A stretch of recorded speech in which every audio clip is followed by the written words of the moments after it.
último, donde vamos a ver el pacto colectivo como una de las herramientas antisindicales que a la fecha existe.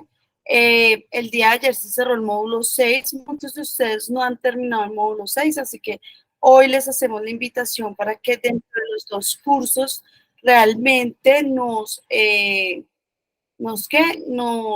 participen tanto en la actividad como en el foro, y si adelante van a tener tiempo acá el viernes para hacer el adelanto de los módulos 6, del módulo 6. Otra de las cosas que quería hablar con ustedes, compañeros, es recordarles que la Real es una organización o una plataforma virtual. Esta plataforma virtual lo que busca es generar espacios de formación, ¿cierto?, educativos a los trabajadores sindicalizados de diferentes sectores o de sindicatos conforme el acuerdo que se tenga con la organización sindical. Nosotros no hacemos parte de ninguna organización sindical, no somos parte de ninguna central, somos una organización totalmente independiente que pertenecemos al Centro de Solidaridad. Nosotros no somos parte de la organización sindical, y yo, que soy parte de su tutora, y Yurani, que es su otra tutora, somos abogadas que venimos apoyando a las diferentes organizaciones sindicales y pertenecemos al Centro de Solidaridad y a Defensa. ¿Por qué les digo esto, compañeros? Vuelvo y les repito, por quizás lo que sucedió la clase pasada, que algunos de ustedes fueron a hacerme preguntas en temas internos de la organización sindical, o a decirme condiciones internas de la organización sindical que se vienen presentando, y pues nosotros no tenemos el aval o la condición para poder tocar temas internos de la organización sindical, más allá de una formación jurídica, organizativa, ¿cierto? No podemos hacer más. O sea, nosotros no podemos venirles a comentar o a informar cómo pueden solucionar los problemas, cómo pueden buscar alternativas de comunicación interna, porque digamos que eso sale de nuestro enfoque y sería una parte más, quizás, de incidencia que no podemos hacer. Como les repito, esto es una plataforma de aprendizaje, ¿cierto?, de formación virtual, que lo que busca es que las organizaciones sindicales, los trabajadores afiliados a ellas, puedan tener un conocimiento jurídico y organizativo más amplio que les permita. Desde la Real queremos dos enfoques principales: una parte de conceptualización, ¿cierto? Una parte que ustedes comprendan el concepto, las protecciones jurídicas, y una segunda parte que está más dada a una parte puntual del qué hacer, cómo hacer, qué acciones podemos emprender, cómo se hacen esas acciones para buscar la protección de lo aprendido. Entonces, vamos a dar inicio a esta capacitación comentándoles eso. Hay muchísimos compañeros que no han cumplido con las obligaciones de la Real. Muchos de ustedes no han cumplido con todas las participaciones en foros y actividades, así que por favor les permitimos que se adelanten de aquí al viernes, como les decimos, porque es importante que ustedes tengan, digamos, la totalidad de actividades y foros para poder certificar la asistencia a este curso y que puedan pasar este curso desde la Real. El día de hoy vamos a ver un tema muy interesante, como lo habíamos discutido en la clase pasada. Sindefonahorro queda quizás en un límite entre el sector público y el sector privado debido a la condición en la que socialmente está constituido, y vamos a aprender un poco sobre qué es la negociación pública en el sector pues público y cómo se está dando la negociación en el sector privado, cuáles son esas diferenciaciones, cuáles son esos procedimientos, qué es lo que es más positivo para una y qué no tan positivo para la otra, cómo está regulado a nivel Colombia y cómo está regulado a nivel internacional. Y por eso quiero darle la bienvenida a uno de nuestros compañeros. Él es Sergio Alonso Castaño Suelta, abogado. Es de las personas que quizás yo hoy les puedo decir que tiene más conocimiento en el sector público y también viene acompañando el sector privado, viene haciendo parte de la corporación Defense y de la plataforma laboral y sindical como miembro de la comisión técnica, apoyando a las centrales sindicales de Colombia con CTC y CGT. Y bueno, ya él se va a presentar, pero es una de las personas que más conocimiento tiene en sector público y más que todo en negociación pública. El compañero también ha venido acompañando las negociaciones del sector público este año, así que creo que no vamos a poder tener ninguna falla porque es una de las personas que más nos va a poder enseñar y aclarar muchísimas situaciones entre la diferenciación del sector público y sector privado en temas de negociación colectiva. Así que Sergio, bienvenido, muchísimas gracias por aceptar esta invitación y bueno, te dejo con los estudiantes de 2 cursos de la Real de negociación, de Derecho Laboral Colectivo de la organización sindical Sindefonahorro, afiliados a la CTC. Compañeras, compañeros, muy buenas tardes. Compañera Angélica, muchísimas gracias. Mi nombre efectivamente es Sergio Alonso Castaño Suelta. Soy abogado, especialista en Derecho del Trabajo y magíster en Sociología de la Universidad Nacional de Colombia.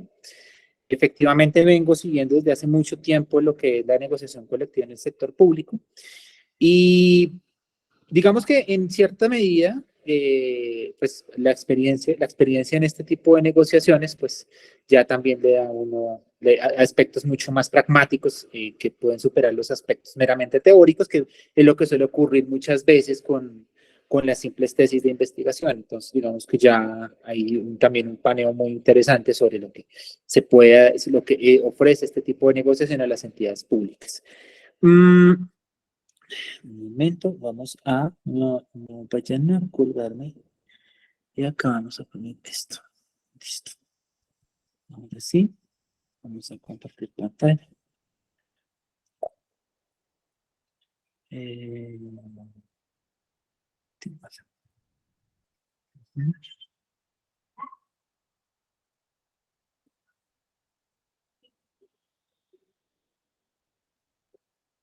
Listo. Ahora sí, quisiera saber si están viendo mi pantalla en este momento. Sí, Sergio, lo estamos viendo. Sí, señor. Listo. Perfecto, muchísimas gracias. Entonces, como la compañera Angélica les comentó, pues naturalmente hago parte de la Corporación Centro de Estudios Sociales para la Defensa de Derechos Defense. Vamos a hablar de este tema, que es negociación colectiva en Colombia, paralelos entre los mecanismos vigentes. Y pues también hay que hablar de perspectivas nuevas, es decir, digamos que frente a lo que pueden salir de este tipo, de los 2 tipos de negociaciones vigentes en Colombia, es decir, del modelo público y del modelo privado, pues hay que también plantear elementos importantes hacia el futuro. Bueno, la exposición la tengo dividida en 5 partes, una introducción, la segunda porque es importante tener en cuenta en la organización del Estado colombiano cuál es la importancia de los vínculos laborales con el Estado, las modalidades de negociación colectiva y sus diferencias, digamos que son diferencias más puntuales que extensivas, entonces ya las veremos más adelante. Aquí también es importante tener en cuenta el concepto de relaciones laborales, es decir, cuál es la situación particular en esta definición de lo que se busca de las relaciones laborales, tanto en el sector público como en el sector privado. Y básicamente, pues, las convenciones colectivas en las empresas industriales y comerciales del Estado. Entonces, digamos que aquí ya hay una diferenciación específica en lo que tiene que ser, lo que tiene y es específicamente el instrumento que se deriva de estos tipos de negociación. Porque es importante tener en cuenta la organización del Estado colombiano desde la Constitución en relación con los vínculos laborales. Por una presentación simple, recordemos que en Colombia, y es importante tener siempre repasar este aspecto, sobre todo en materia del empleo público, es decir, todo lo que tiene que ver con las 3 ramas del poder público, hay que recordar que hasta el momento en la estructura del Estado colombiano no vamos a pesar de que está en la gráfica el sistema integral de justicia, verdad y reparación, lo vamos a dejar por fuera por el momento, además por su carácter transitorio, vamos a concentrarnos únicamente entre las ramas del poder público y los organismos de control. Lo que vamos a encontrar conforme a la Constitución son 2 tipos de empleados, son los 2 tipos de vinculación en principio, los empleados públicos y los trabajadores oficiales, siendo estas especies encerradas en un género que desarrolla la Constitución como servidores públicos.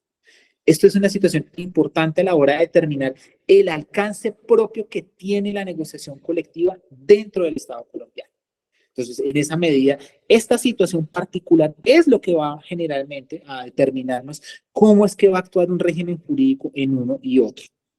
En principio, una conclusión que tenemos que sacar de forma previa es que los tipos de negociación, es decir, para empleados públicos y trabajadores oficiales, en principio son excluyentes, es decir, o te riges por el decreto, lo que está establecido en el decreto 1072 de 2015 que compiló el decreto 160, o se rige por la parte colectiva del derecho, del Código Sustantivo del Trabajo, en virtud del numeral cuarto, del artículo cuarto del Código Sustantivo del Trabajo.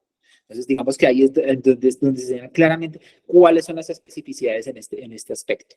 Entonces, por ejemplo, el artículo cuarto del Código Sustantivo señala que el alcance para las normas de derecho individual de los empleados públicos y los trabajadores oficiales se regirán por las regulaciones especiales que se expidan en esa materia, salvo las relaciones colectivas de trabajo que sí se regulan en el caso de tanto trabajadores públicos como trabajadores oficiales, sí se regirán específicamente por lo regulado en la parte colectiva del derecho del Código Sustantivo del Trabajo. La negociación colectiva del sector público, naturalmente, es un elemento nuevo. Ya veremos el recorrido histórico de esto específicamente. Pero mientras tanto, volviendo a nuestro cauce, lo que tenemos que tener en cuenta acá específicamente es que los vínculos son los que van a determinar este tipo excluyente de negociación. ¿Por qué le digo excluyente? Hasta el momento cuando se radicó el proyecto de reforma a la salud, solamente hasta ese momento se había planteado la posibilidad de que a través de un contrato laboral la regulación de los trabajadores de la salud en materia pública sí se regularan por un sistema que se hibridaría, es decir, se hibridaría de la consecuencia de un contrato de trabajo frente a una regulación específica derivada del decreto 1072 de 2015 que compiló el decreto 160 de 2014. Ahora, hay que tener en cuenta que aquí dentro de las ramas del poder público, que es donde nos encontramos la mayoría de los servidores públicos, hay que tener en cuenta que pues acá tenemos tres elementos centrales dentro de las ramas del poder público. La ejecutiva, la legislativa y la judicial. Dentro de la ejecutiva vamos a encontrar específicamente lo que es el orden central y el orden descentralizado. En este sentido, hay que entender que las empresas industriales y comerciales del Estado hacen parte del sector descentralizado por servicios. En el caso particular de lo que son, en este caso, el FNA es una empresa industrial y comercial del Estado, pero con carácter de servicios financieros. Es decir, prestan una actividad comercial y de gestión económica conforme a las reglas del derecho privado. En general, esa es la parte específica que permite a esa EICE, en este caso, pues es las siglas que manejo en este caso, es lo que le permite específicamente de generar esas gestiones comerciales conforme a las reglas de derecho comercial. Ahora, cuentan con personería jurídica, patrimonio propio y autonomía administrativa. Esto es lo que le da corazón a que puedan desarrollar esas actividades sin ningún tipo de injerencia en relación a la actividad comercial. Naturalmente, ya lo que es sistema control interno, ya lo que tiene que ver con con el régimen salarial y prestacional de carácter legal, es decir, lo que se promulga a través de las leyes, pues eso sí tendrá también injerencia del Estado colombiano, pero mientras tanto, su funcionamiento le permite tener por el momento un grado de independencia. Lo segundo, sus trabajadores por regla general son trabajadores oficiales, es decir, son personas vinculadas con la administración a través de un contrato de trabajo. Cabe mencionar en este caso que cuando hablamos de que se vinculan a través de un contrato de trabajo, entonces naturalmente hablamos de que hay unas condiciones en las cuales se podrían, como es la teoría clásica de carácter civil, se pueden negociar en este caso ciertas condiciones del contrato. Ya se parte más de la teoría, la realidad obviamente es diferente, pero en principio este es el carácter contractual en general que debemos tener en cuenta.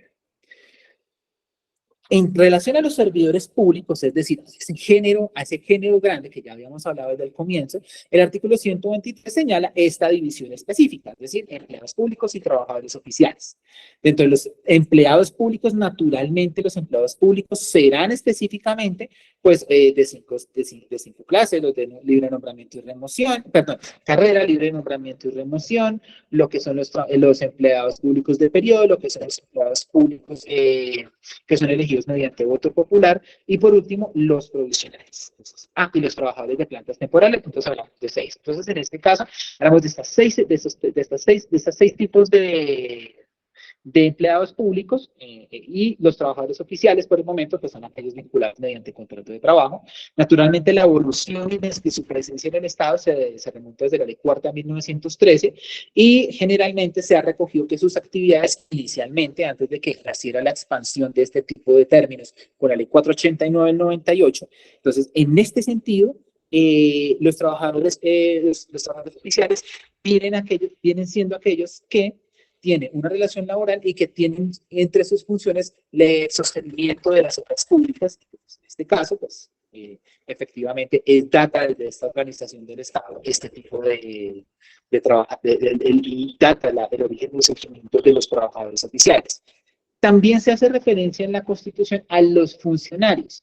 Hay que recordar que únicamente los funcionarios en la estructura del empleo público se encuentran únicamente en la rama judicial, específicamente quienes básicamente son quienes presiden despachos judiciales, sean estos jueces, magistrados o los mismos fiscales.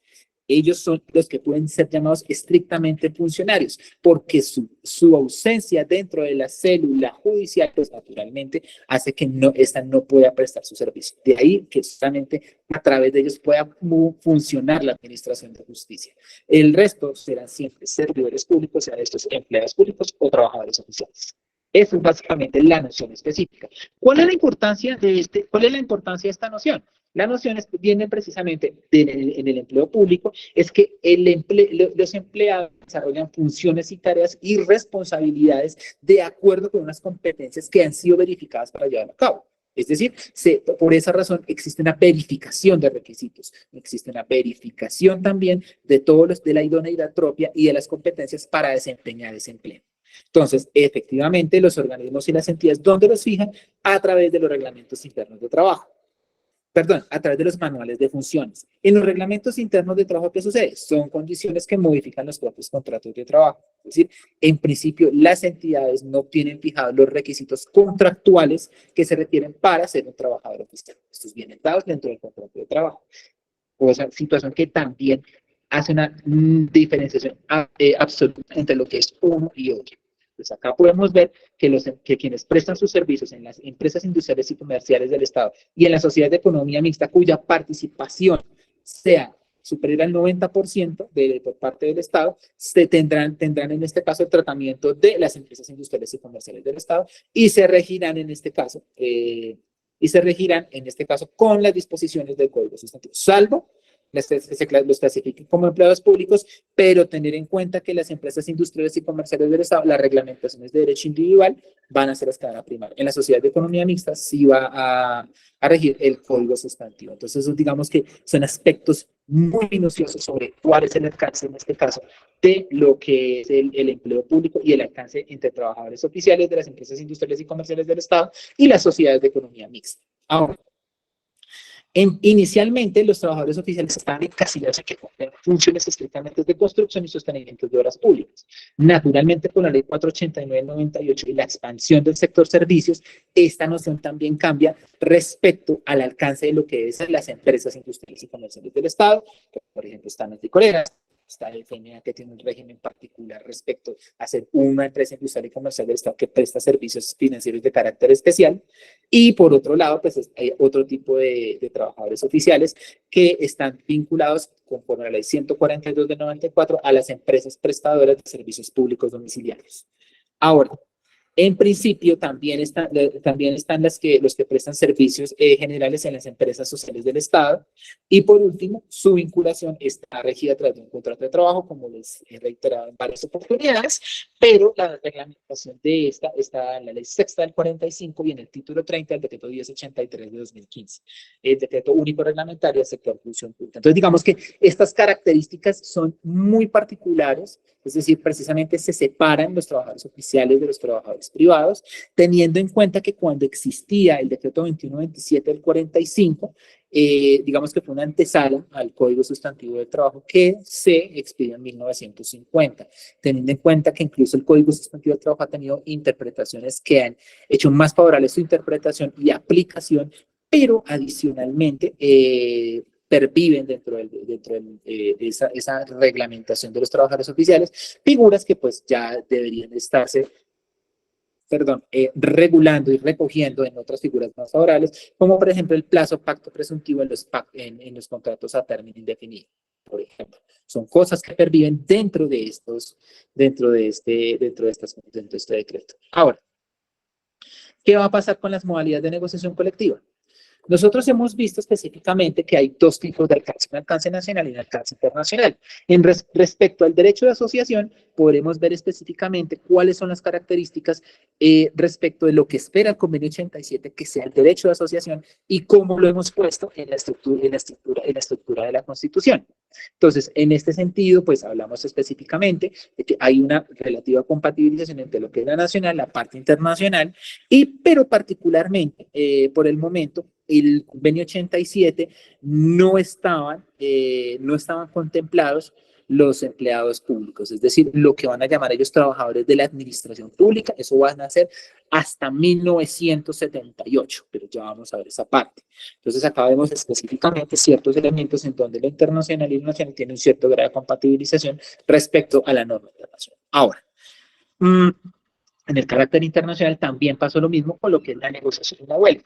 ¿Sí? Por el momento, acá vemos que esta situación, el principio básico es la protección contra todo acto de discriminación y por otro lado, que nada puede menoscabar el derecho de afiliación, que pueden ejercer ciertas actividades o para buscar protección en contra de los actos de injerencia y que deben fomentarse en todo caso el desarrollo de instrumentos o elementos que permitan la negociación colectiva y que permitan el establecimiento de condiciones de trabajo, de condiciones de empleo. En esta situación de condiciones de empleo vamos a ver que más adelante va a ser un elemento un poco ambiguo respecto al alcance de la negociación colectiva en el sector público. Por otra parte, en la parte nacional, pues naturalmente también esta situación está dispersa está dispersa en diferentes artículos de la Constitución, el 55, el 39 y el 56, respecto a lo que es la negociación colectiva, lo que es la prohibición de la negociación colectiva, bueno, no prohibición, la restricción, porque no hay una prohibición expresa en la Constitución, que dice que hay una garantía del derecho de huelga, pero que esa garantía se puede restringir cuando hay servicios públicos esenciales comprometidos en este caso. Y por último, lo que es el surgimiento de la comisión permanente para fomentar las buenas relaciones laborales. Y básicamente en la de la comisión de concertación. La negociación colectiva, básicamente, entendida como institución que es el diálogo entre un empleador y un grupo de empleadores con una organización y varias organizaciones de empleadores. Es decir, es un reconocimiento específico en el cual dos partes se sientan o se establecen un canal de comunicación para poder negociar, para poder establecer las condiciones de en este caso hay que decirlo como, pues siempre se maneja como un contrato colectivo. Es decir, eso es básicamente la Convención Colectiva de Trabajo, el alcance jurídico que tiene. Entonces, básicamente esa es la idea. Entonces, en general, podemos ver que aquí están los tres niveles de negociación a la representatividad que tienen en este caso los empleadores. Ahora, el objetivo de la negociación colectiva en términos generales, hay que tener en cuenta que esto que se está diciendo no es una cosa que sea público o sea privado. La negociación colectiva tiene una finalidad común a ambos tipos. lo que no los hace totalmente, porque a pesar de que sean excluyentes, tienen una misma finalidad. Entonces, en este caso, cuando nosotros pasamos a hablar de la negociación colectiva, hablamos de que lo primero es fijar esas condiciones de trabajo y empleo. En este caso, todo lo que tiene que ver con cómo se desarrolla el vínculo jurídico y al mismo tiempo cómo se va a desarrollar toda la actividad de trabajo. Regular cómo se dan esas relaciones entre empleadores y trabajadores, es decir, una pugna o límite en el poder de ese ejercicio. Y por último, regular esas relaciones, regular las relaciones entre las organizaciones de empleadores y las organizaciones de trabajadores. Entonces, digamos que esos son los elementos propios de los objetivos de la negociación colectiva. Ahora, ¿por qué es importante entender la negociación colectiva no solamente como un acto meramente económico? Es decir, hay que entender que una de las críticas que hacen los grandes estudios de trabajo de la historiografía, de la historiografía del derecho, de la historiografía del movimiento obrero, es la tendencia al economicismo. Es decir, hasta el momento las convenciones colectivas fueron, dada la forma en la que se ha restringido la negociación colectiva, ha empujado a que los sindicatos únicamente enfoquen muchas energías en los logros económicos, es decir, los beneficios que se pueden obtener, y a partir de ahí se forma un discurso totalmente perverso y antisindical.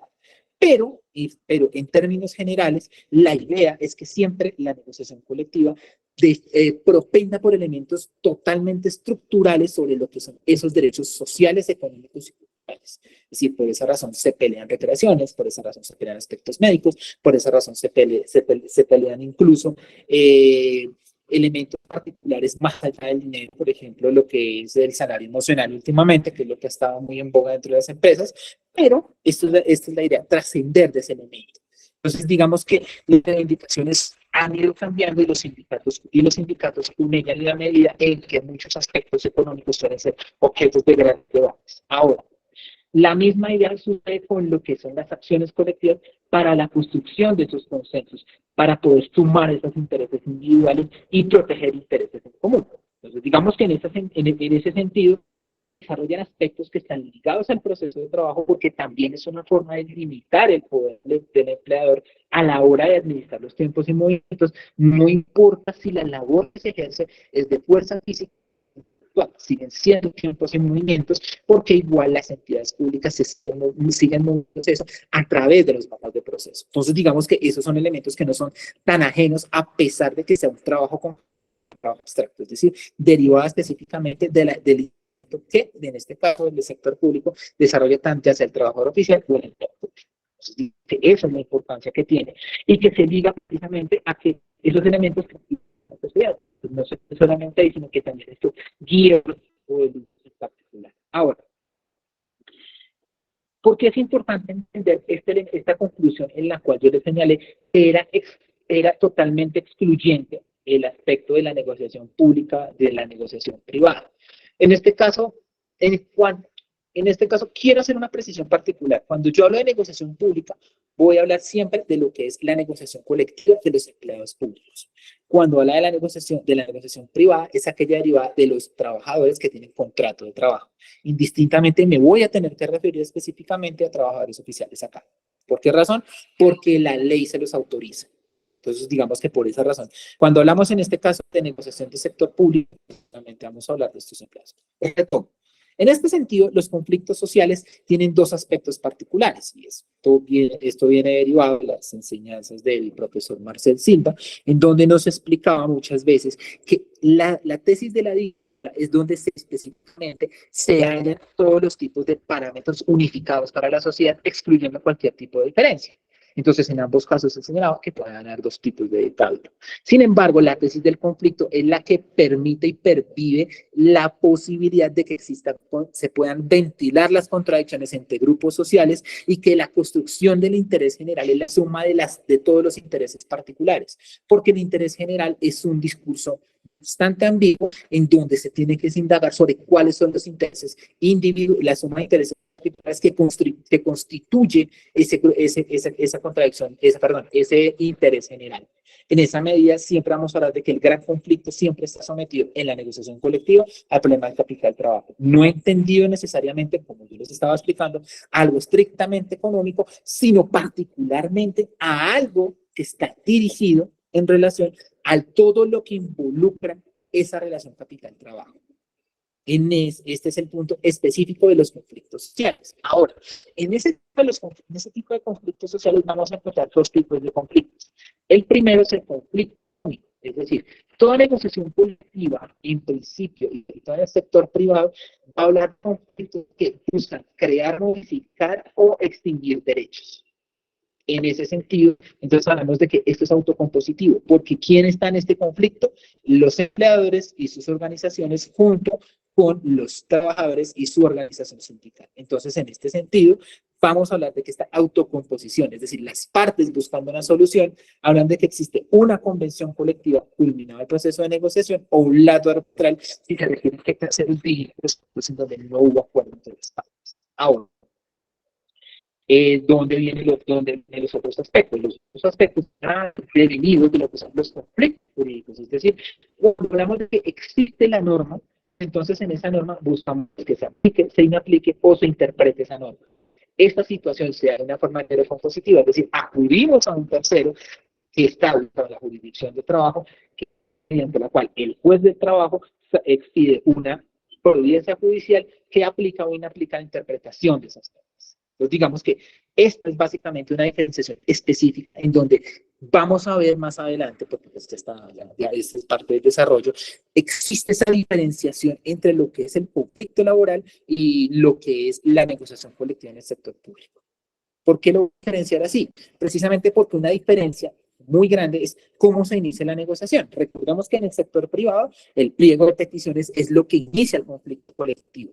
Es una comunicación en donde se le informa un listado de condiciones que se deben mejorar y se pueden solicitar unas nuevas, siendo esta el corazón de lo que es, como les había explicado anteriormente, este conflicto económico, crear, modificar o extinguir derechos. Es decir, incluso hablamos de que esas condiciones se pueden mejorar e incluso se pueden crear unas nuevas e incluso se pueden extinguir otras. Es posible, porque precisamente, como todo contrato, el contrato puede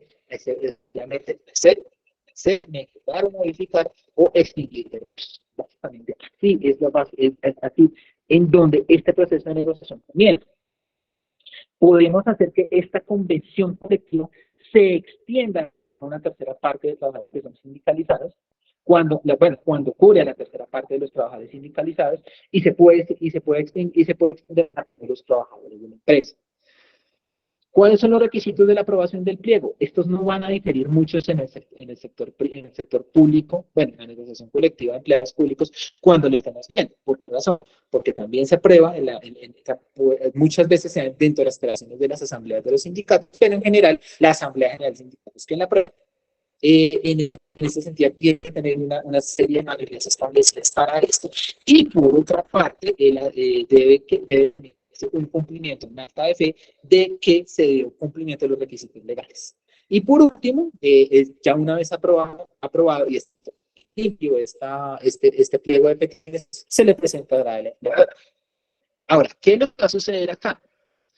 En 1978, la Organización Internacional del Trabajo expide el convenio 151. El convenio 151, en materia internacional, es el que va a regular lo que es la negociación colectiva en el sector público. Lo que damos por sentado que se extienden los derechos de asociación sindical y negociación que están establecidos, pero de forma particular en cuanto a la negociación, el artículo 151 sí da unas pautas específicas dentro de la administración pública. Entonces, en este caso, la situación importante que se tiene que tener, digamos, que en cuenta acá, son las determinaciones de las condiciones de empleo y la solución de conflictos. Es decir, si vemos las primeras tres partes, lo que es aplicación, empleados públicos, organizaciones sindicales y protección del derecho de sindicalización, es así el convenio 151. Si lo vemos desde este punto, pues no vamos a encontrar muchas diferencias entre el 198. Las diferencias van en la creación de las organizaciones de empleados, es decir, en principio se deben conocer las organizaciones los elementos administrativos necesarios para que puedan hacer actividades. Acá tenemos un problema frente a esas actividades, una pelea que se da muy frontalmente, y es el problema de la participación política. Recordemos que la negociación colectiva en el sector privado implica necesariamente un ejercicio de conocimiento político. Miren, más allá de que pues busque más allá de que pues se busque un acto que mejore o que cree nuevas condiciones, pero también implica una situación de participación política que por el momento en el Estado colombiano no se ha reglamentado al respecto, pero las entidades han buscado en las diferentes negociaciones que ya haya un punto que permita a los empleados públicos participar políticamente al momento de ejercer su derecho a la negociación colectiva y el ejercicio de a la libertad sindical. En este caso es importante tener esa particularidad en cuenta. Ahora bien, también están las situaciones particulares de lo que es la determinación de las condiciones de empleo. Es decir, acá esta cláusula en particular no es autoejecutable, es decir, porque aquí mismo las condiciones nacionales deben adecuarse para poder ejercer esta negociación colectiva de acuerdo a las condiciones específicas de empleo que el Estado promueve. Entonces, digamos que en este sentido, ¿a dónde quiero llegar? Que estas condiciones o los mecanismos de negociación deben ser fijados por el Estado, porque de esta manera el Estado, pues, tiene unas condiciones especiales, pero no puede ser obligado a que tienen que ser algunas. Entonces, en este caso, la legislación interna determinará cómo se debe hacer. El otro punto particular que se hace en este caso es la solución de los conflictos. Aquí el instrumento no fija uno en particular, sino que a la que de acuerdo a las condiciones nacionales puede ser la conciliación, la mediación y el arbitraje. Desde el decreto 1092 de 2012 se ha optado por la mediación, pero no se ha optado por el arbitraje, porque incluso optando por el arbitraje, tendría que existir una legislación que permita la existencia de árbitros en los conflictos colectivos en el proceso de negociación colectiva de los empleados públicos. Entonces, en este caso, es la parte importante en la cual tampoco esa cláusula quedó autoejecutable, es decir, está potestad de los estados. Entonces, de esta manera, digamos que estas son las estructuras específicas del convenio 151 y este naturalmente fue incorporado a la legislación interna mediante la ley 311 del 97 y fue, digamos que estudiada en las sentencias C377 de 1998. Entonces, digamos que por el momento, esta es, digamos, la parte general en la cual se ha incorporado este instrumento a la legislación interna. Ahora, ha habido una lucha en la constitucionalización del derecho de asociación en el sector público, pero más específicamente, más que en el sector público, porque comprendería también los trabajadores oficiales. En el caso de los empleados públicos, hubo un primer momento, en el 1994, en esta sentencia que está acá en la C110, sentencia en la cual solamente se acondicionó a que las solicitudes que podían presentar en ese momento los empleados públicos podían ser únicamente peticiones respetuosas, es decir, se asimilaba a un derecho de petición. Palabras más, palabras menos, eso era el ejercicio de negociación colectiva y la entidad pues simplemente estará obligada a decir sí o no, pero no comprometer su resultado. Hacia el año 98 hablamos de que hacia el año 98 la Corte considera exequible la aprobación del convenio 151, entonces a partir de ahí habla la Corte Constitucional de que nace una nueva forma de Estado empleador.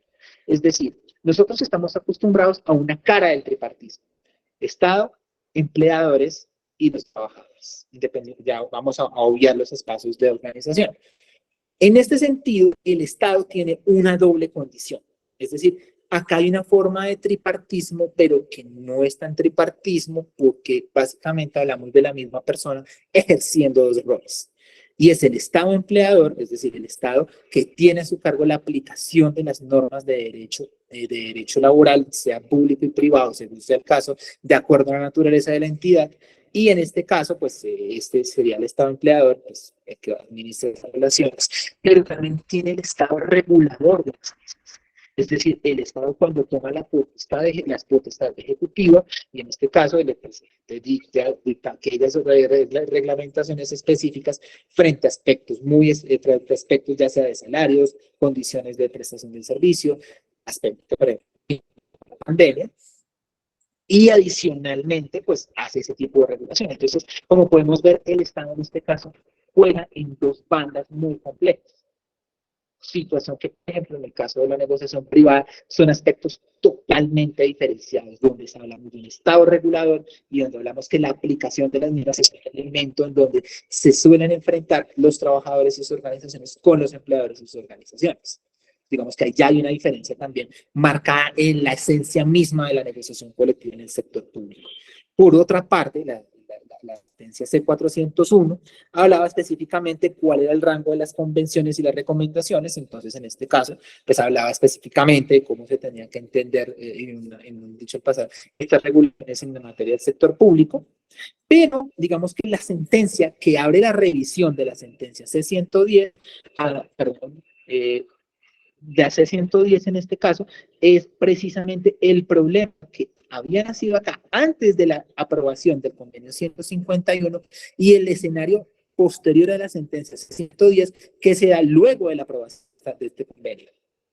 En ese sentido, le da a la negociación colectiva del sector de los empleados públicos un contenido nuevo, porque les dice efectivamente que ellos pueden presentar solicitudes, que ya no son solicitudes respetuosas, son solicitudes sobre sus condiciones de empleo, y que como tal él está obligado a reglamentar esos mecanismos propios, mecanismos que se reglamentaron en el decreto 160 en el año 2014, solamente hacemos énfasis en el recorrido normativo, y posteriormente los mecanismos de solución para esos conflictos. Entonces, digamos que se le crean unos deberes a ese Estado empleador.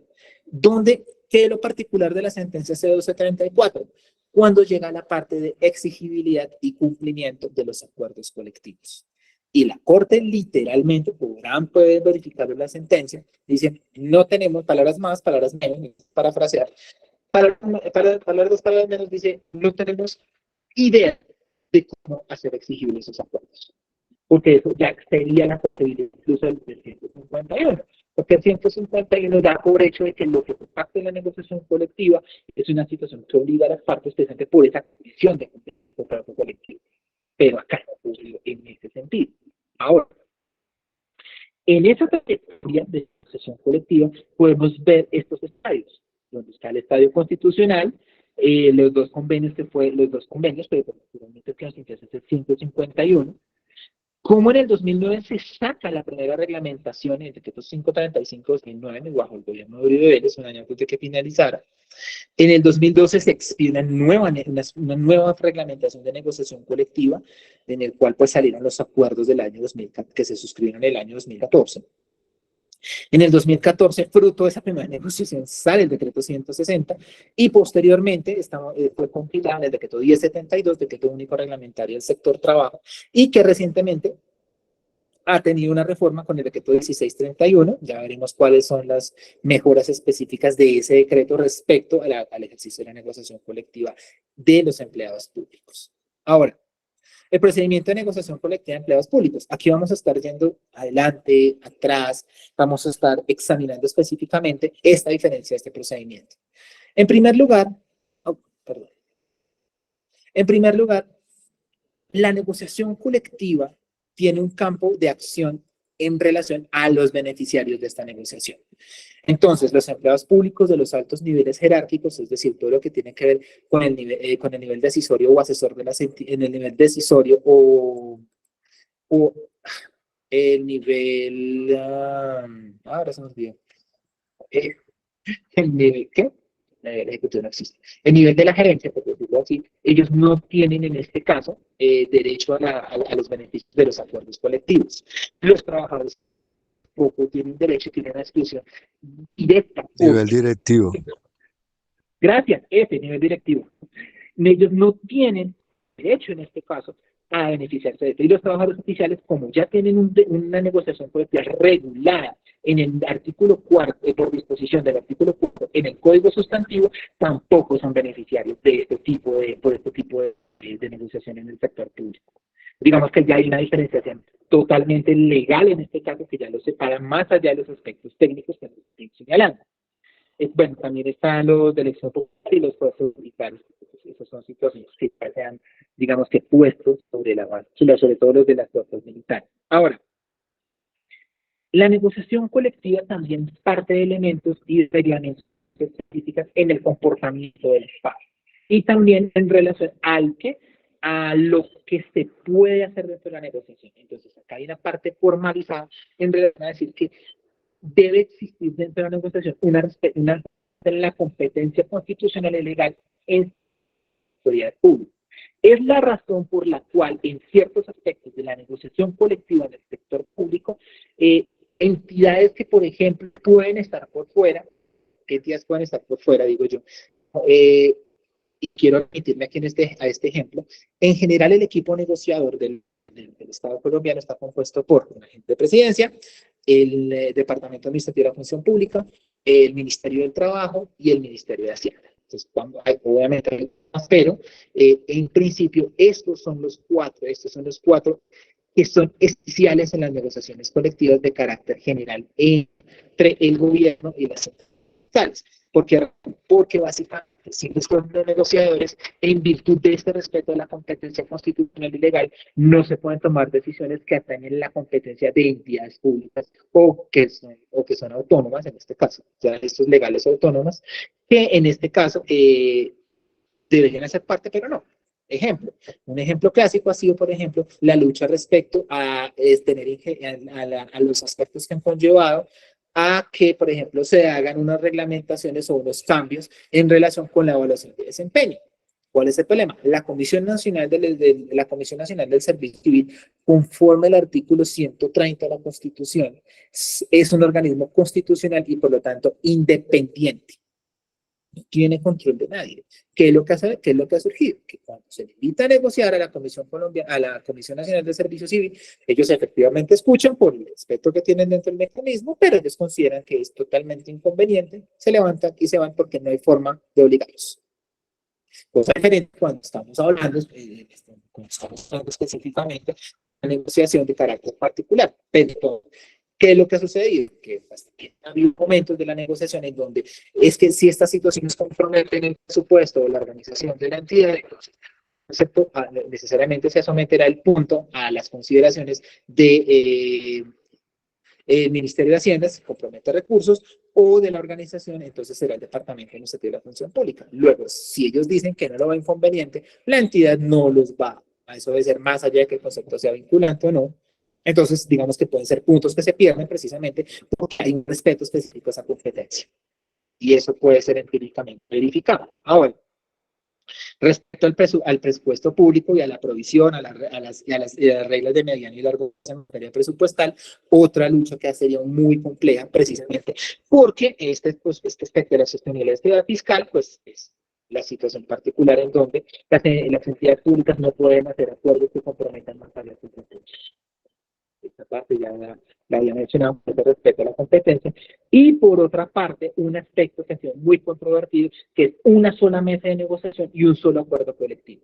Esta situación es un cambio dinámico en el ejercicio de la negociación colectiva y de los empleados públicos, porque mientras pueden pervivir varias convenciones colectivas y pueden pervivir incluso de negociaciones colectivas diferentes, acá es la regla general, va a propender un solo acuerdo, una sola mesa. Entonces, en esa medida, se acaban esos negocios particulares en los cuales pues, se pueden conformar sindicatos para conformar una misma, diferentes tipos de acuerdos. Entonces, acá el primer principio dice, no, porque siempre se va a negociar en una sola mesa para llegar a un mismo acuerdo, no para llegar a diferentes.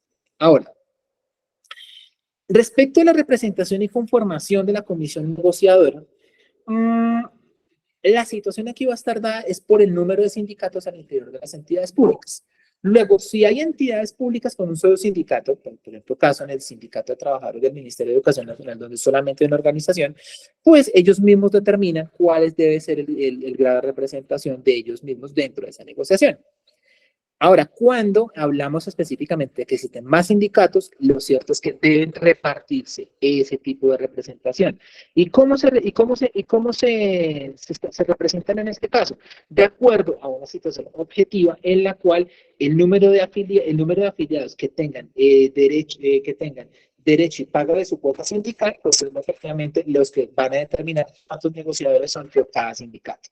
Esto básicamente convierte en notarios a los tesoreros y a los secretarios, porque ellos van a decir específicamente cuántos son los que han pagado y cuántos son los que tienen, cuántos tienen derecho a pago y cuántos son los que han pagado.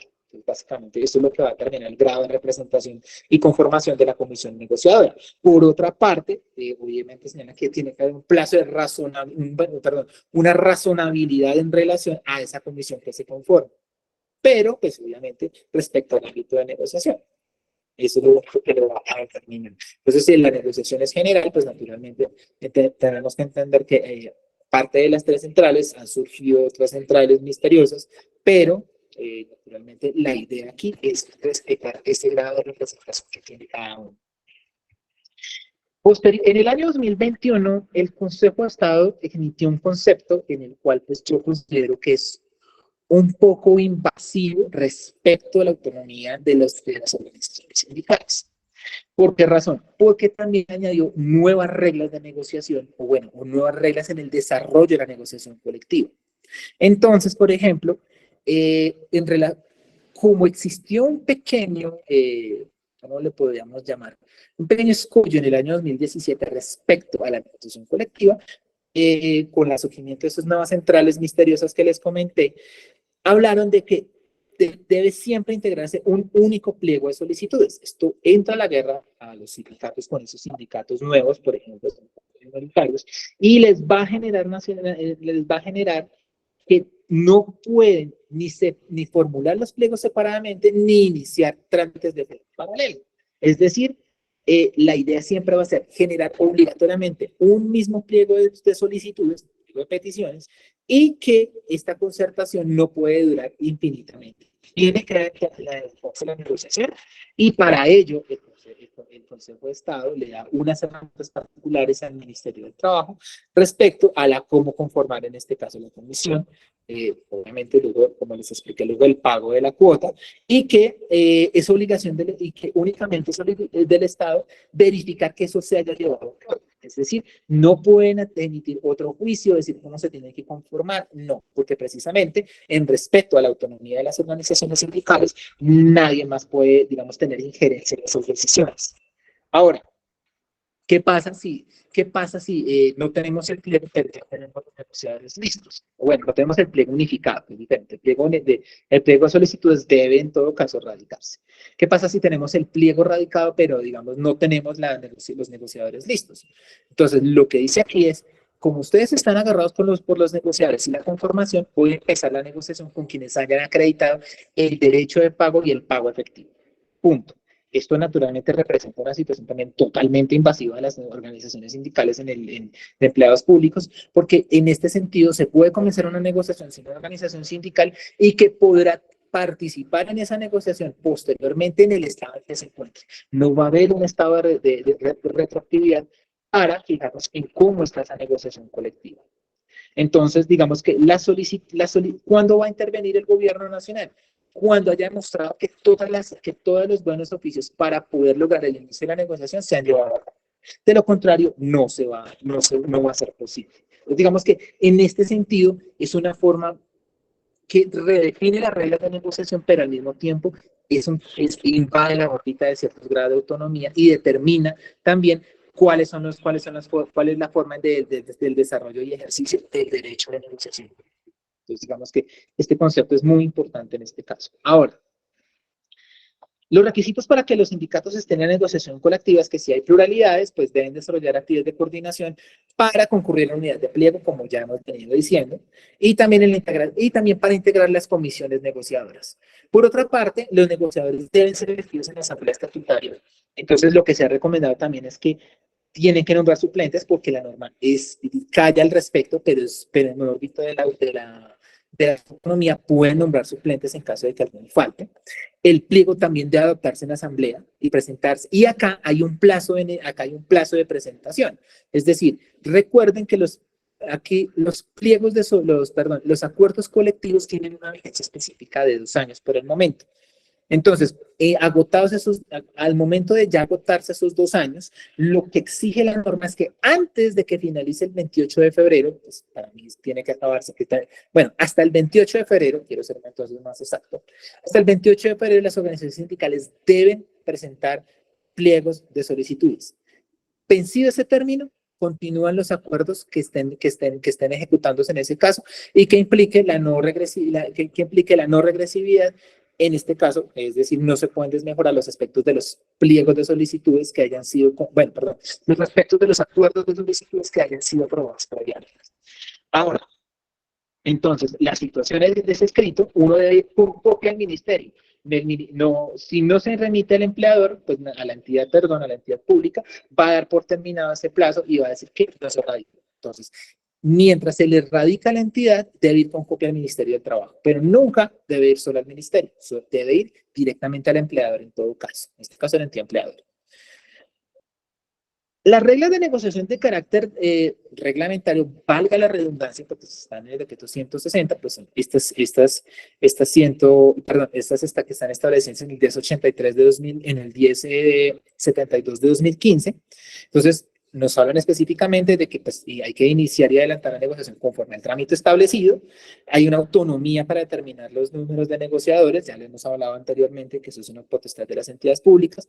Deben designar los negociadores que se presumen que pueden representar a la organización sindical.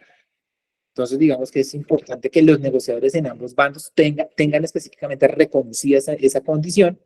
Es obligación concurrir a las audiencias o a las audiencias o reuniones. Deben suministrar muchas veces información. ¿Cuál es la situación? Para poder negociar lo que se hace previamente, en los días previos a radicar el pliego de solicitudes, se solicita una serie de informaciones para poder deliberar acerca de los puntos que han sido puestos en los pliegos de solicitudes. Eso es muy importante. Es decir, mientras el derecho a información en el carácter privado puede ejercerse en cualquier tiempo, incluso antes del conflicto colectivo, eso es posible.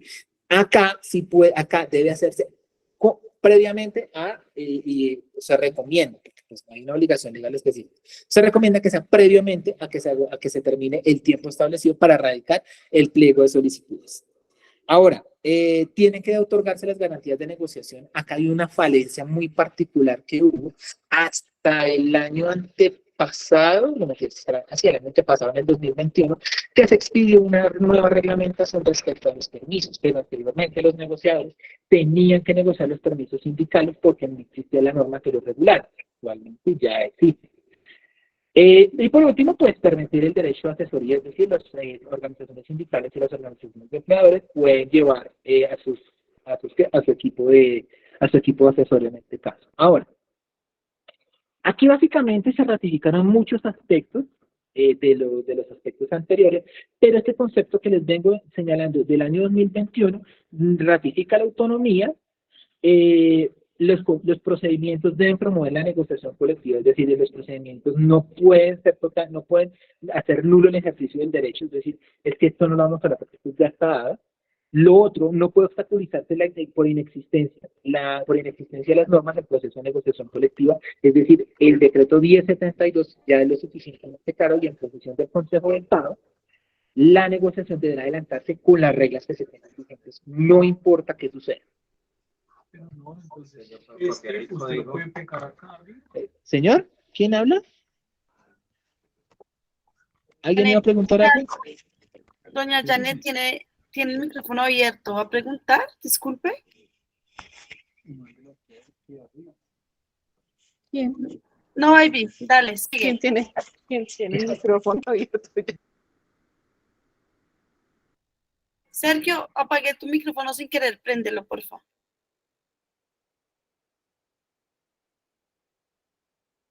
Sergio. Ya, lo tengo. Dale. Listo, entonces digamos acá. Entonces, básicamente, acá la situación particular es que, pues, naturalmente se ratifica que el Estado no tiene injerencia sobre las decisiones de las organizaciones sindicales.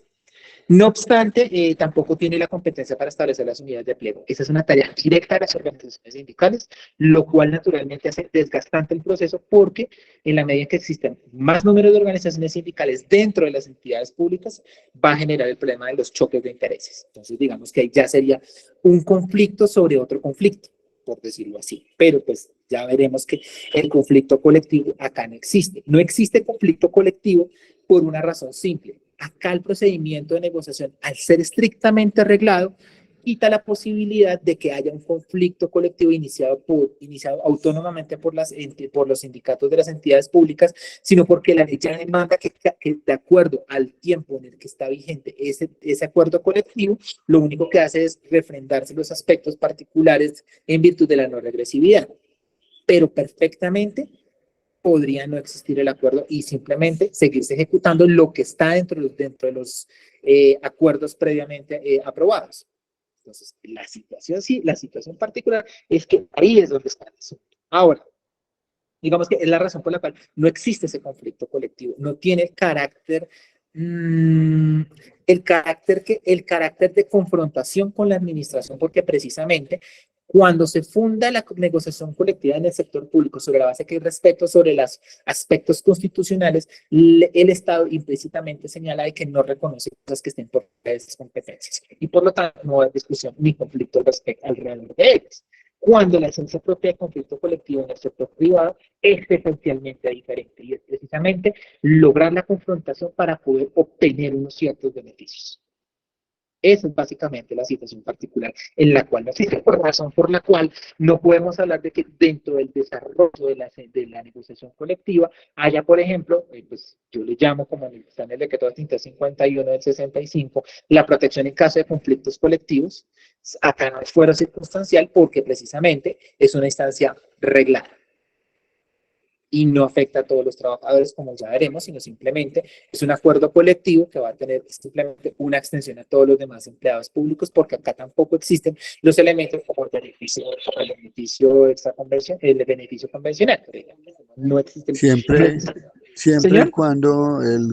siempre y cuando la cantidad de trabajadores supere un término para que cubra a la gran mayoría, tiene que haber una cantidad límite de trabajadores y de resto no lo cubría la totalidad.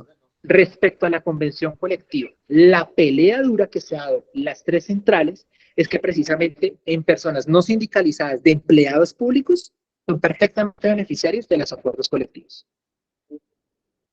Aquí no aplica esa regla.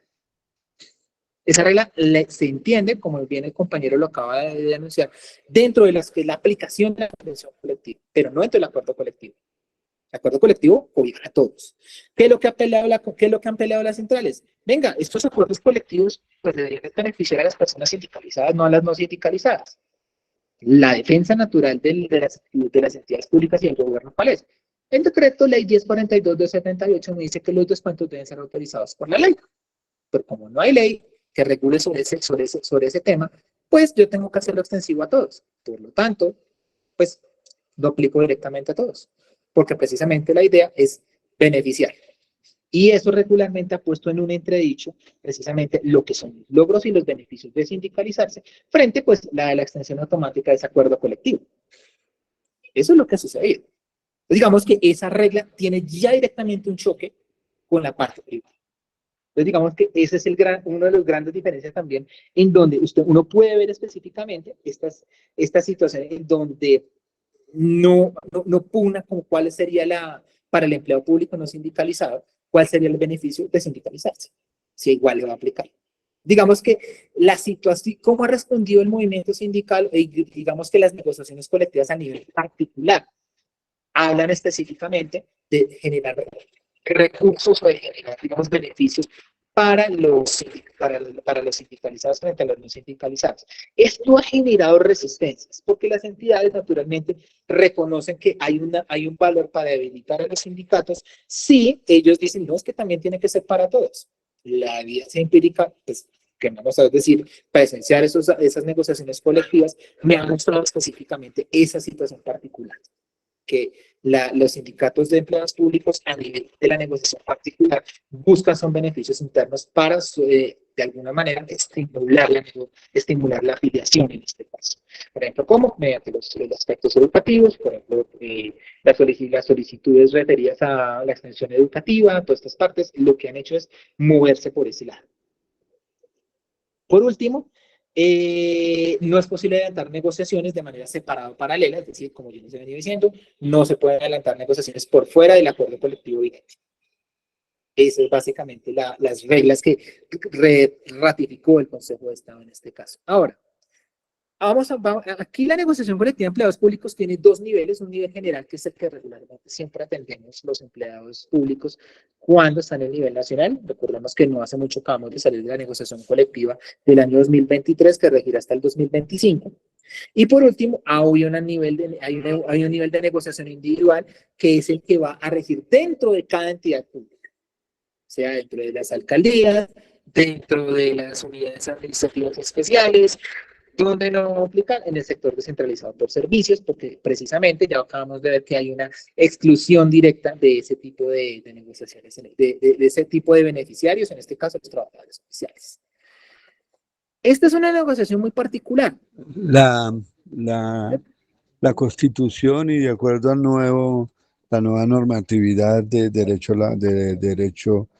y del Ministerio de Trabajo marca unos parámetros a nivel general de beneficios que no se habían cubierto a nivel de todo el Estado. Pero independiente a eso, las organizaciones son libres de poder negociar, digamos, beneficios o necesidades que surgen dentro de cada una de las organizaciones que estén acogidas a los lineamientos de los acuerdos generales por el Estado. Y aunque sean independientes, también pueden ser lineadas para que tengan mayor cobertura, digamos, respaldo y cobertura. Exactamente, compañero. Sin embargo, partiendo de eso, porque es cierto, el apunte, compañero, es correcto, muchas gracias. En este caso, este es un tipo de negociación también que es muy particular. ¿Por qué razón? Digamos que esta es una negociación que dicen, ¿usted qué puede negociar y qué no? Esta misma pregunta se le dicen a unos compañeros de otra empresa industrial y comercial del Estado, y les dije, ¿a ustedes les han dicho que pueden negociar alguna vez en lo que llevan negociando en estos años? La respuesta de ellos en general fue no, porque cuando usted le pone condiciones, entonces no está negociando. Le están diciendo qué es lo que puede decir y qué no. ¿Por qué razón? Porque cuando usted habla de la remuneración y el horario de trabajo, que son elementos que son perfectamente negociables, hay un problema en donde no, es que nosotros queremos que hayan aspectos diferenciados respecto de ciertos elementos de la estructura para prestar el servicio y precisamente ahí aplicar una consideración respecto al horario de trabajo. No porque usted me está modificando la estructura. Las entidades son hábiles en contestar eso. La otra parte, tampoco se pueden, digamos que, negociar aspectos de competencia, dirección, administración y fiscalización. Es decir, no pueden discutir los empleados públicos en la negociación aquellos aspectos que sean potestativos y exclusivos en relación a las decisiones que se toman en los niveles directivos y asesores. El mérito no tampoco se puede poner digamos que en cuestionamiento. Aspecto que es benéfico para el sindicalismo de los empleados públicos, precisamente porque el empleado de carrera, al gozar de una fuerte estabilidad, no digo que estabilidad absoluta, pues porque ya hay elementos que son flexibilizadores desde la ley 446 del 98, pero hay aspectos en donde este tipo de mérito pues no se negocia, pero pues los sindicatos no están tan resistentes a negociar, no son resistentes a no negociar, dicen, no, está bien, no se va a negociar. Y lo otro que también ha sido un aspecto de lucha en ciertos frentes, ha sido los aspectos de la atribución disciplinaria y la potestad subordinante. En este caso, las entidades públicas funcionan de una manera vertical y eso para el Estado no es negociable. Es decir, si bien es cierto que escuchan a las organizaciones sindicales, la potestad sigue siendo vertical. No hay ningún tipo de situación en la cual el Estado negocie los aspectos de cómo juzga a sus empleados y de cómo él administra esa subordinación. En la negociación colectiva en el sector privado es un aspecto que es normal negociarlo, es decir, cuáles son los límites de esa potestad subordinante en relación a cuáles son los aspectos en donde, en este caso tengo que decirlo, la empresa puede incidir en la vida privada del trabajador incluso. Incluso en esto también entran los aspectos de desconexión laboral. Mejoras a las normas, pero acá no. Digamos que aquí se han sacado políticas, se han negociado políticas como para poder señalar que hay aspectos en la norma que se pueden mejorar, pero en general la respuesta siempre sigue siendo no. Entonces, digamos que esa es la situación, la situación. Ahora, la remuneración o los salarios se pueden únicamente discutir en relación a lo que está establecido en la ley 4 del 92 y que esa conferencia del presidente. Razón por la cual siempre toca esperar los aspectos de los decretos salariales, cuando, por ejemplo, en materia de convención colectiva, estos acuerdos salariales por el momento pueden ser, digamos que directos. ¿Cuál es la limitación particular de los trabajadores oficiales al negociar? La ley 60 del 90. Vieja como ella sola, pero todavía sigue teniendo muchos aspectos en relación a cuáles son los alcances económicos de una convención colectiva de los trabajadores oficiales, por ejemplo. Ahora, los términos y etapas de la negociación tampoco son tan extensivos, es decir, no difieren mucho de lo que se hablaba en su momento. Entonces hablamos de que la única cosa diferente es que la presentación de los pliegos tiene un término específico y es antes del 28 de febrero.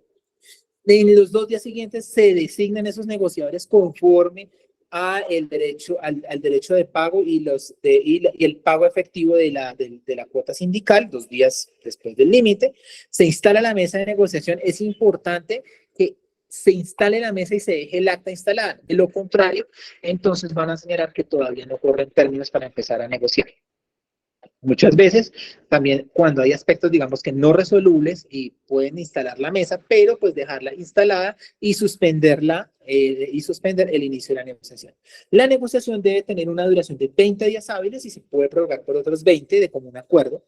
Y por último, hay una etapa de mediación y propuestas y luego se cierra esta etapa y se suscribe el acuerdo colectivo. Básicamente, este es el mapa estructural de cómo funciona. ¿Qué sucede en este punto de la mediación?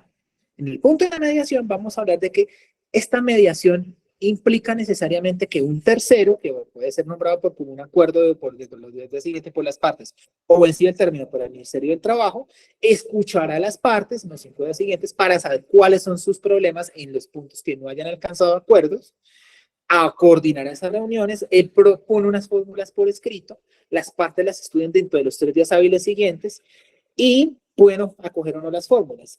Si no las acogen, habrán 3 días para que se insista en la fórmula, orientando a las partes en la solución.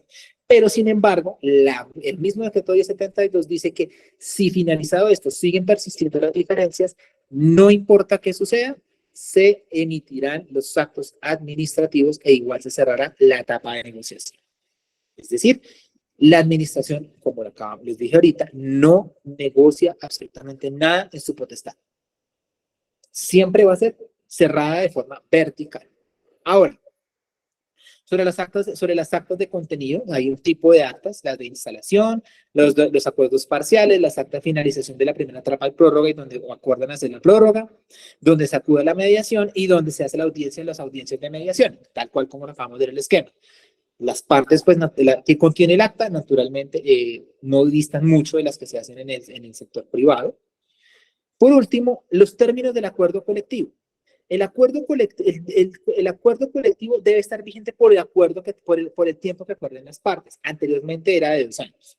Sin embargo, no puede ser modificado. Es decir, las posibilidades de suscribir actas extraconciliatorias, o como les quieran llamar, en el sector privado, o sea que son actas extraconvencionales, aquí en este caso de negociación no son de recibo.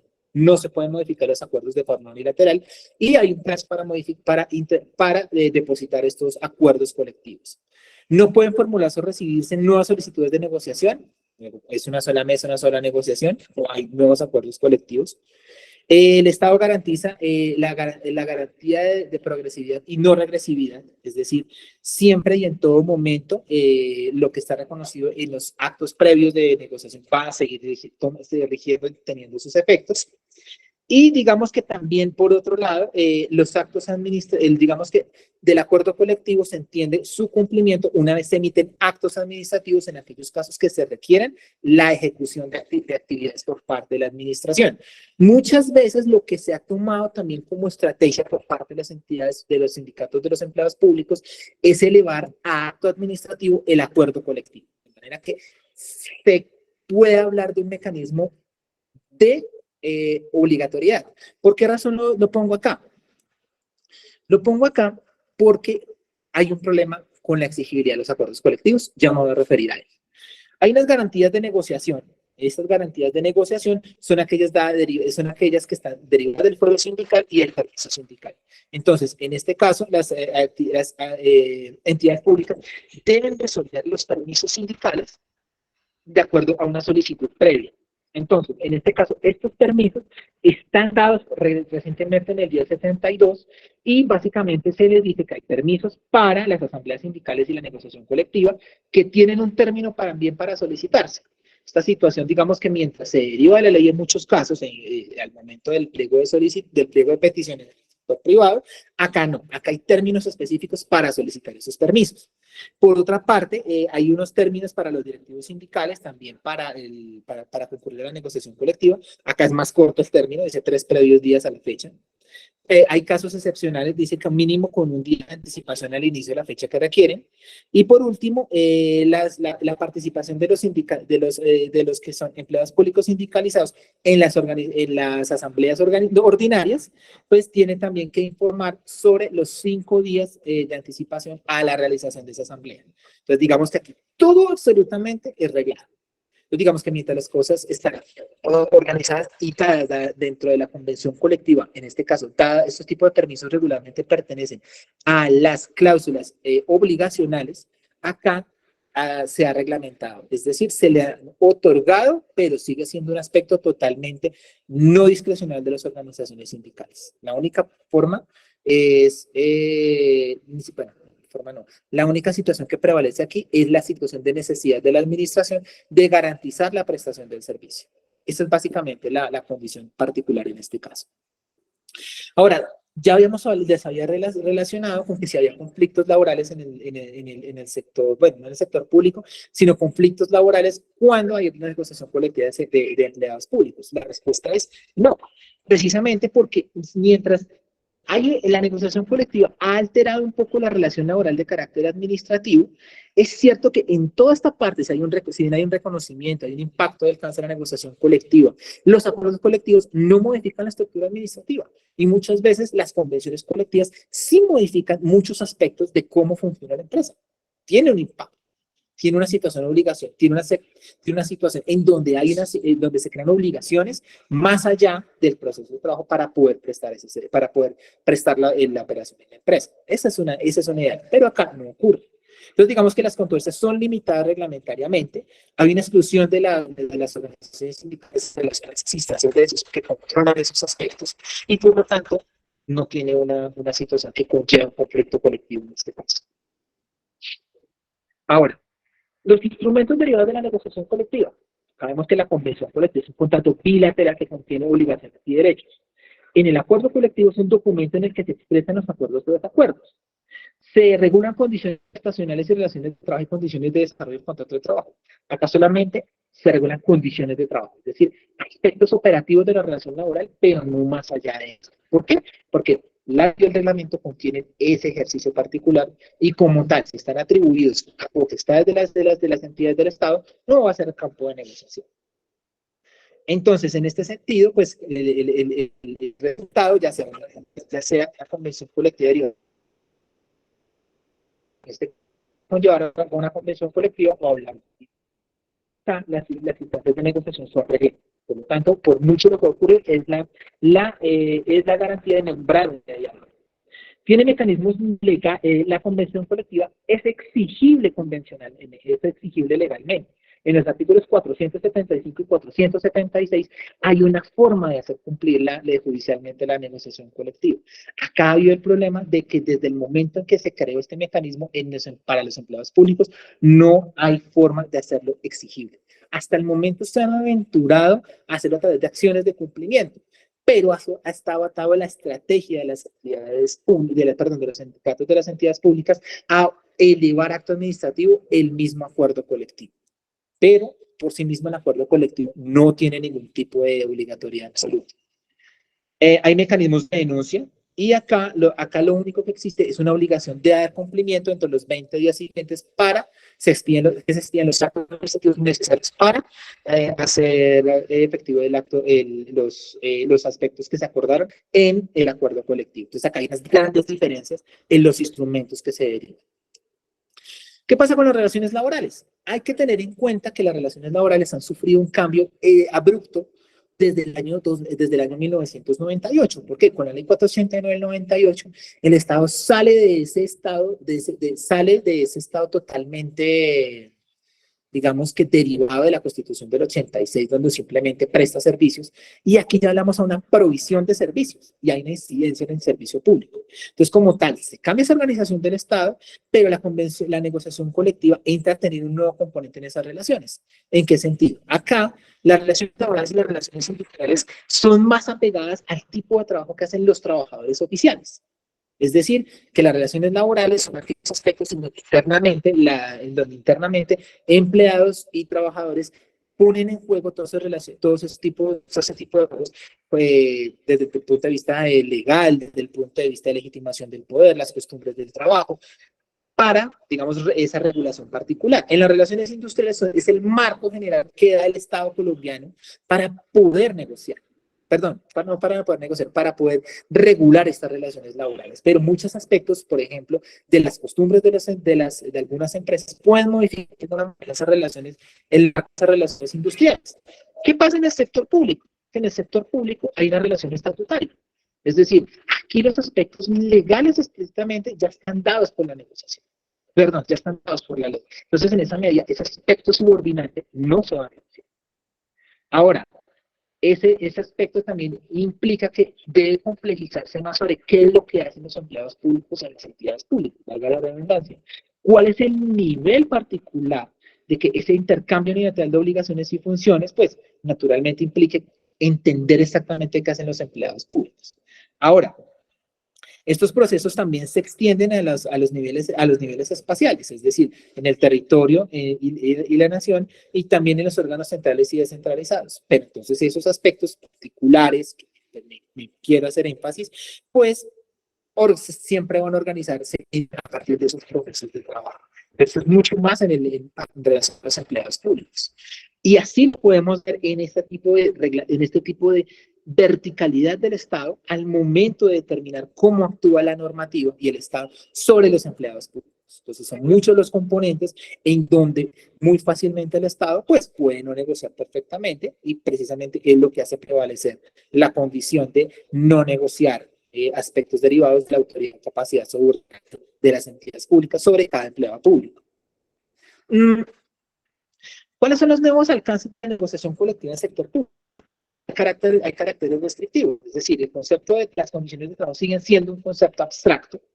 Hay estrategias restringidas frente a pliegos de solicitudes, no se puede negociar libremente en muchos aspectos, y hay un control sobre la negociación y su desarrollo, es decir, no pueden haber, digamos que estrategias, digamos que las estrategias pueden presentarse, pero sigue estando dentro del mismo marco de las propuestas que se hagan, pero por ejemplo, no frente a tácticas, no frente a situaciones que presionen al Estado. No necesariamente se van a dar así. Por otra parte, el ejercicio sindical en las entidades públicas, pues los acuerdos colectivos siguen estando supeditados a aspectos que involucran las competencias de otras entidades, entonces aspectos en donde se pueden perder puntos. Hay una imposición en la concertación y al mismo tiempo hay un paralelismo sindical que también ha afectado el desarrollo de las negociaciones colectivas. Entonces, digamos que esos aspectos son muy importantes en esta situación. Ahora, ¿cuál es el futuro de las negociaciones colectivas, al menos visto desde las empresas industriales y comerciales del Estado? Digamos que aquí hay nuevos temas que tienen que tenerse en cuenta. La digitalización, los aspectos de descentralización del servicio, donde cada vez las entidades, como fruto de la pandemia, pues cada vez son más transparentes en relación, por ejemplo, a que si se necesitan o se necesitan robots, por ejemplo, para contestar un chat de servicio al ciudadano. Ese tipo de aspectos son nuevos horizontes hacia donde se dirigen las negociaciones colectivas, y con ello también tiene que darse cuenta de que el derecho del trabajo es todavía demasiado físico. Todavía las entidades públicas son demasiado físicas, pero entonces es necesario focalizar ese reconocimiento para poder organizar ese tipo de derechos que envuelven esas nuevas realidades.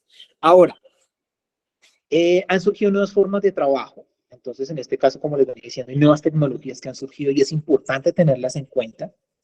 Y obviamente por los aspectos de ahorro también para el Estado, lo que ha implicado, pero finalmente el Estado también, al igual que ha pasado con las grandes empresas tecnológicas, pues algunos ya han sucumbido a que no les gusta ya tanto la digitalidad, sino que también han vuelto a las oficinas, pero eso no implica que no vaya a existir un cambio en el cual, pues, ya sea más fuerte el reemplazo de los trabajadores por programas o aplicaciones. Es ahí también donde tienen que, por ejemplo, examinarse cuáles son las nuevas fronteras que se están abriendo ahí. Ahora, las relaciones del derecho de trabajo se han vuelto heterogéneas, es decir, hay múltiples situaciones, ya no hablamos de una misma empresa, sino que hay miles de empresas con miles de condiciones diferentes.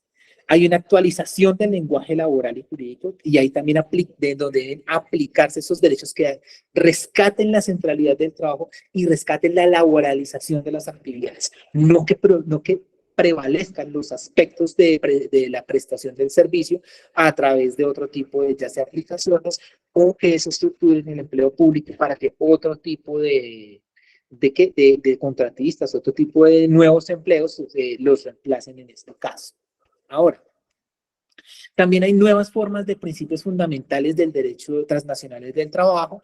Otros autores hablan de los derechos fundamentales inespecíficos del derecho laboral. Entonces acá hablamos de que no hay lugar a la discriminación. La contratación colectiva internacional debe ser básicamente elementos estructurantes que determinen nuevas condiciones de empleo a nivel global.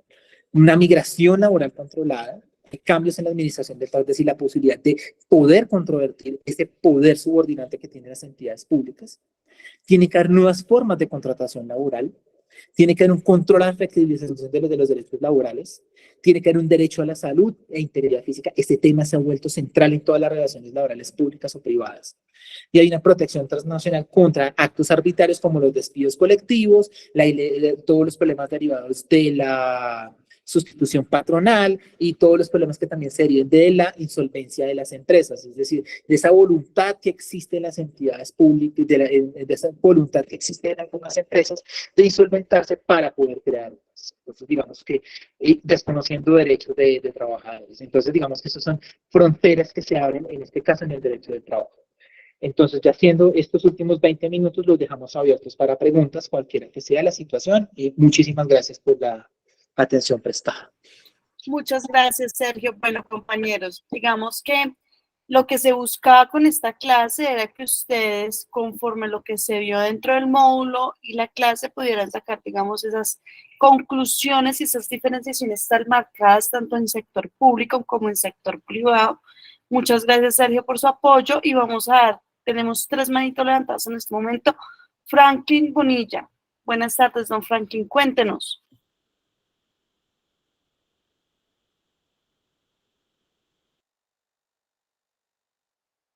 Franklin.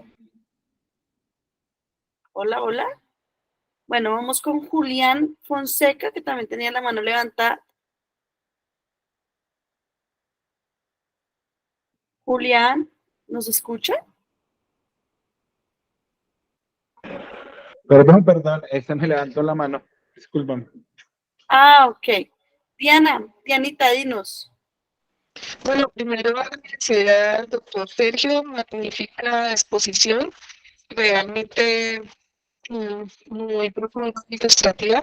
Y quisiera preguntarle lo que él nos puede orientar sobre el derecho a la huelga en los trabajadores oficiales. Gracias. De hecho, la huelga de los trabajadores oficiales ha sido objeto de muchas controversias, compañera Diana. Digamos que en principio el artículo 430 del Código Sustantivo del Trabajo habla de la imposibilidad de ejercer de ejercer la huelga en el caso del sector público y específicamente, por ejemplo, normas anacrónicas que nos llevan aún a cosas como la imposibilidad de ejercer el derecho a la huelga incluso en las actividades de petróleos, en las actividades marítimas, en cosas que, por ejemplo, ya el Comité de Libertad Sindical ha dicho, pues que no son necesariamente servicios que pongan en peligro a la población, o sea, o la integridad de la población, que es lo que se define como servicio esencial. Digamos que En este caso particular, la negociación la huelga, la huelga de los trabajadores oficiales ha estado restringida a través de la ley 60 del 90, porque también no solamente lo dio ahí, sino que habló específicamente de que la posibilidad de imponer de esos tribunales de arbitramiento obligatorios, y todavía lo sigue imponiendo. Es decir, lo sigue dando. Quiero prender la cámara porque pues ya dejé presentar.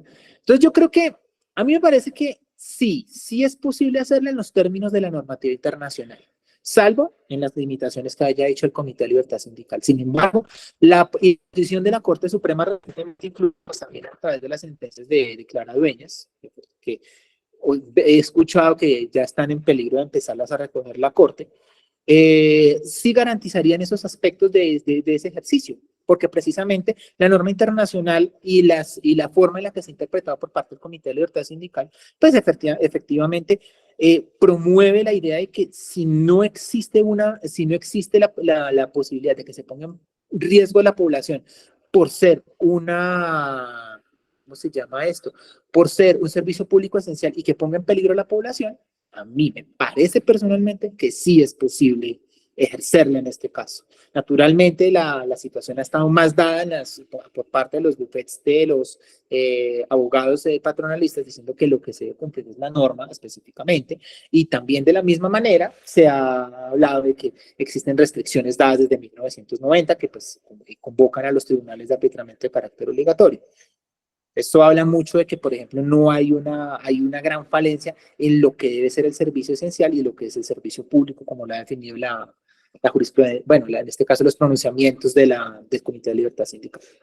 Eso es al menos lo que podría decir al respecto. Muchísimas gracias, doctor Sergio. No, con gusto. Vamos a darle la palabra a Selmira Vargas. Selmira. Señora. ¿Me escuchan, por favor? Sí. Gracias. La pregunta que tengo es, lo que pasa es que no pude estar conectada desde el comienzo de la sesión y no sé si fue abordada en la misma, y mi duda está relacionada con el tema del contrato sindical. No sé, no me quedó muy claro dentro del contenido del módulo en qué consiste el contrato sindical. El contrato sindical, o sea, la posibilidad Gracias. es el contrato sindical entendido como la Sí. posibilidad que tiene el sindicato de contratar. Sí. No, en este caso Sí, no lo señor. abordé ahí. Yo lo que abordé fue el contrato colectivo, es decir, en la convención colectiva en sí misma es un contrato. ¿Por qué razón? Porque ser un contrato que se deriva de la negociación colectiva modifica todos los contratos individuales de trabajo. No, el contrato sindical es otra figura pues que le permite a un sindicato proveer los servicios a través de básicamente como si fuera una cooperativa de trabajo. Eso es lo que se ha convertido en el contrato sindical. Sí, compañeros, recuerden que hoy estábamos viendo la parte del sector público, ¿cierto? En cuanto a la negociación, y por eso se habla de acuerdo colectivo, ¿cierto? Pero la próxima clase, que va a ser en 3 semanas, vamos a ver, compañeros, otro tipo de figuras como pactos colectivos, planes de beneficio, contrato sindical, y cómo esto ha sido utilizado para de una u otra forma o intermediar relaciones contractuales y precarizar condiciones o como objetos de discriminación sindical. Pero eso, doña Selmira, quizás lo veamos la próxima clase y te quede más claro.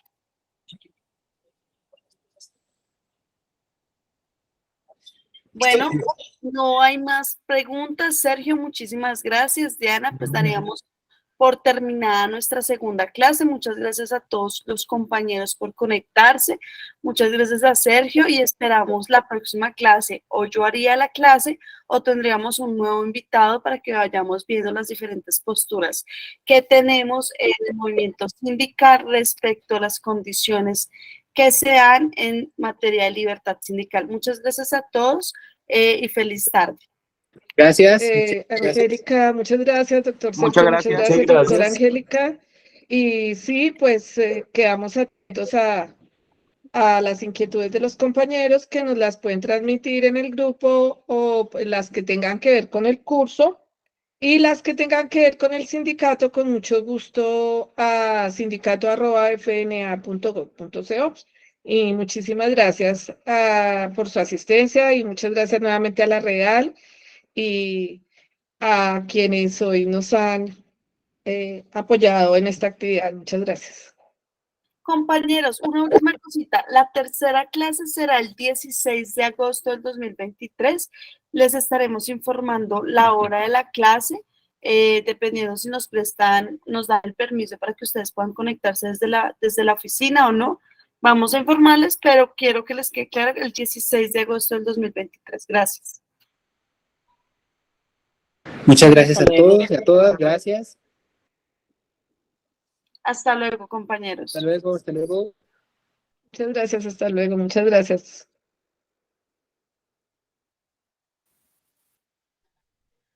Hasta luego. Hasta luego.